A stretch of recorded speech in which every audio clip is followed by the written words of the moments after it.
शारदा सिन्हा जी के जो छठ गीत होते थे या बाकी गीत होते थे तो उन पे कई सारी पेंटिंग्स मैंने बनाई हैं। ये जो परंपरागत है ना, इसको बनाने में सबसे ज़्यादा मज़ा आता है। अच्छा, मतलब किस तरह से, मतलब एक टेबल पे है, एक फ्रेम में, मतलब जैसे नहाय खाए हो गया, खरना हो गया, छठ महापर्व हो गया और उसके बाद सामा चकेवा जो मिथिलांचल में काफ़ी प्रसिद्ध होता है, सारा दृश्य को आपने अपने हाथों से बनाया है क्या? जी बिल्कुल। अभी doctor Rajendra Prasad Pusa agriculture central university में जब मैं गया हूँ तो वहाँ भी मैंने छठ का ही पेंटिंग बनाना सिखाया बच्चों को। अवार्ड और सम्मान की बात करूँ तो भारत श्री अवार्ड है, youth icon of India, Bihar Gaurav, pride of Bihar जैसे 500 अवार्ड मेरे पास हैं। दीपावली के टाइम से ही आपको शारदा सिन्हा जी के गीत सुनाई देने लगेंगे और समझ में आने लगता है कि ये छठ होने वाला है। दोस्तों, आप सब ने बहुत सारे दृश्य देखे होंगे, लेकिन आज ऐसे दृश्य को दिखाने वाले हैं जिसे देखने के बाद आप सब काफ़ी प्रसन्न हो जाएंगे और कहेंगे कि इस खूबसूरती को कहाँ छुपा के रखा गया था, पहले क्यों नहीं दिखाया। तो सबसे पहले इस दृश्य को देखिए।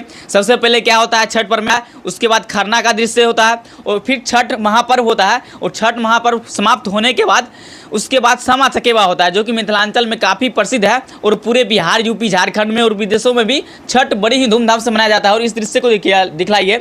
इस दृश्य को देखने के बाद आपको ऐसा कहीं नहीं लगेगा कि छठ पूजा जो होता है उसमें कोई भी ऐसा दृश्य बचा होगा जो इसमें नहीं दिखाया गया है। बाकी एक फ्रेम में पूरे छठ महापर्व से लेकर समाप्त होने तक का सारा दृश्य आप सबको दिखाया। और सबसे पहले ये जो कलाकारी किए हैं उनसे आप सबको मिलाते हैं। हमारे साथ कुंदन कुमार रॉय जी हैं, मिथिलांचल में काफ़ी अच्छा पेंटिंग बनाते हैं और ये मोटिवेशनल स्पीकर भी हैं। तो सबसे पहले इनसे बात कराते हैं।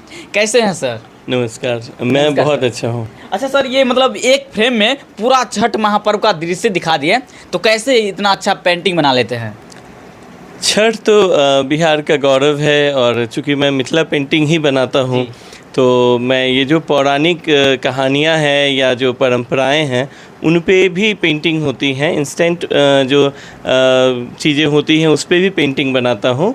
और लेकिन ये जो परंपरागत है ना, इसको बनाने में सबसे ज़्यादा मज़ा आता है। अच्छा, मतलब किस तरह से, मतलब एक टेबल पे है, एक फ्रेम में, मतलब जैसे नहाय खाए हो गया, खरना हो गया, छठ महापर्व हो गया और उसके बाद सामा चकेवा जो मिथिलांचल में काफ़ी प्रसिद्ध होता है, सारा दृश्य को आपने अपने हाथों से बनाया है क्या? जी बिल्कुल, अपने हाथों से बनाया है। अच्छा, मतलब कैसे, मतलब इसमें रुचि कैसे आया आपको? मतलब मिथिला पेंटिंग जो बनाते हैं इतना अच्छा, और सभी तरह के पेंटिंग बना लेते हैं आप। और सबसे पहले जो हम लोग को सुनने को मिला, जो शारदा सिन्हा जी हैं, उनसे आप शुरुआत की मिथिला पेंटिंग बनाने का, उन्हीं के ऊपर बनाए थे।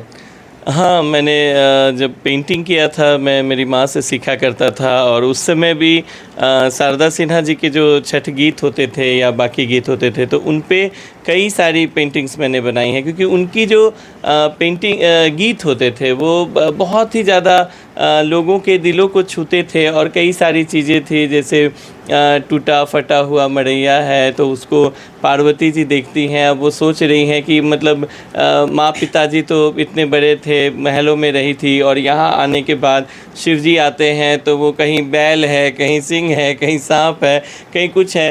तो ये सारी चीज़ें बहुत ज़्यादा कौतूहल जगाती थी और उन्हीं सब से मैंने शुरुआत किया था।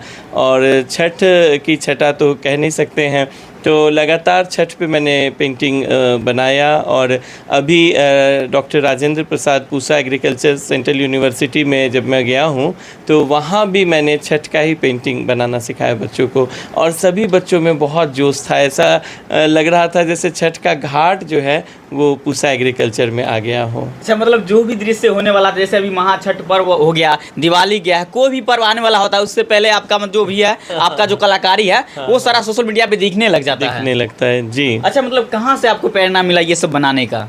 मेरी माँ बहुत अच्छी आर्टिस्ट थी तो मुझे लगता है कि मैंने पढ़ाई लिखाई से पहले पेंटिंग करना शुरू कर दिया था। अभी मेरा बेटा है जो बहुत अच्छी पेंटिंग करता है। अच्छा, मतलब आपका लड़का भी बहुत अच्छा मतलब कलाकारी कर लेते हैं? ये तो परंपरागत ही चलता रहा है। अच्छा, मतलब ऐसा भी सुनने में आया है कि आप अपने माताजी के पैर पे पेंटिंग बनाना शुरुआत किए थे? हाँ, मेरी माँ का आदत था, वो मैं छोटा था तो वो पेन देती थी, हाथ देती थी, बोलती थी इस पे कुछ बना के दिखाओ, तो वो था कि उसी से शुरुआत हुई। अच्छा, मतलब जैसे पेंटिंग के क्षेत्र में और सामाजिक क्षेत्र में आपने बहुत सारे कार्य किए हैं, मतलब क्या क्या चुनौतियों का सामना करना पड़ा अभी तक? सबसे पहले तो आप जब भी कुछ भी नया करेंगे या कुछ भी करेंगे तो समाज आपको ये कहता है कि ये आप नहीं कर सकते, या इसमें कोई कैरियर नहीं है, या इसमें कोई स्कोप नहीं है। और मैं भी बहुत हद तक इन चीज़ों में इन्फ्लुएंस्ड हो जाता था। लेकिन अब मुझे लगता है कि अगर आप नैतिक मूल्यों के खिलाफ कुछ नहीं कर रहे हैं तो आप जो भी कर रहे हैं वो सही कर रहे हैं। मिथिला पेंटिंग बना रहे हैं और सामाजिक क्षेत्र में भी काफ़ी चढ़ बढ़ के हिस्सा ले रहे हैं। अभी तक क्या क्या उपलब्धि मिला है? उपलब्धि तो यही है कि आप जैसे लोग मुझे जानते हैं, मुझे मानते हैं, इससे बड़ा उपलब्धि तो मेरे पास और कुछ नहीं है।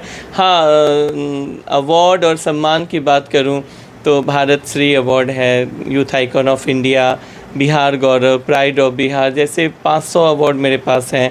और 500 अवार्ड अभी तक आपको मिल चुका है? हाँ, 500 जगह से मैं सम्मानित। कितने दिनों में ये 500 अवार्ड मिला है आपको? मुझे लगता है 17 के बाद। अच्छा। हाँ, और उसके बाद एक पेंटिंग थी मेरी जो निर्वाचन विभाग में आइकॉन बनी थी 2020 में, उससे चुनाव प्रचार किया गया था।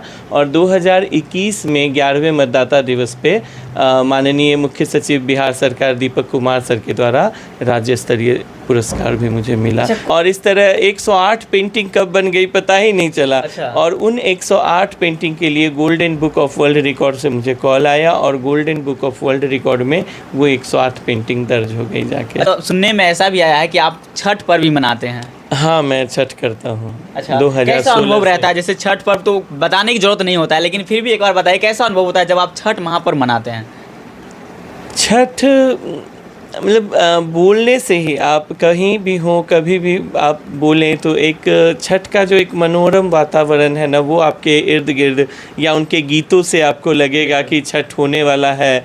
और दीपावली के टाइम से ही आपको शारदा सिन्हा जी के गीत सुनाई देने लगेंगे और समझ में आने लगता है कि ये छठ होने वाला है।